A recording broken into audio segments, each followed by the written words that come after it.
सानो छँदाखेरि माउली गाउँतिर सबैको वस्तु प्रायः जङ्गलमै हुने गर्थ्यो।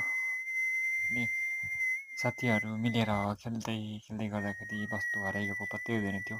अनि झपक्क बादलले पाखा ढाक्ने गर्थ्यो। अनि त्यसै बखतमा हामी साथीभाइ मिलेर सुसुरा पार्दै मुख बजाउँदै वस्तु खोज्ने गर्थ्यौँ।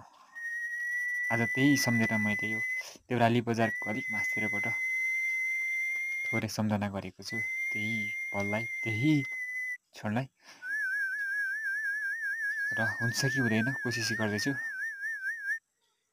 भयो भने तपाईँहरूलाई देखाउने कोसिस गर्छु।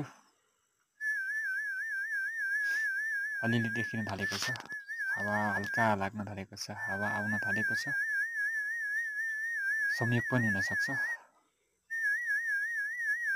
निकै देखिएको छ राम्रोसँग। निकै पुरानो पुरानो घरहरू छन्।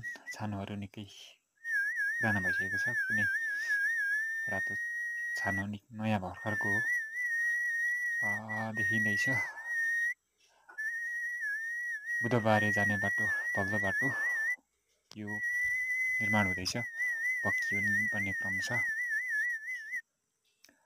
त्यहाँदेखि अलिक तल सापखाल्टेदेखि अलिक निकै माथितिर उठेको छ है। आलुबारी सानोमा पनि देखिन हामीले थालेको छ। बटुल्दा काम गर्दाखेरि त्यसरी बादललाई हावा अब बोलाएर बोर्डिङ स्कुल बहरी देखिन बाँकी छ, बग्ने हल्का वस्तुहरू देखिन थालेको छ खोज्छु थोरै। क्या। महसुस मात्रै भएको हो कि देखिँदैछ है सम्झनाहरू साथीभाइहरू पेस्ट गरेको निकै मजाले। सफल भएको छ संयोगवश। यसरी नै बाल्यकाल बित्यो जस्तो लाग्छ। वस्तु जङ्गलमा चराउँदा चराउँदा है निकै मजाले देखिन थालेको छ है।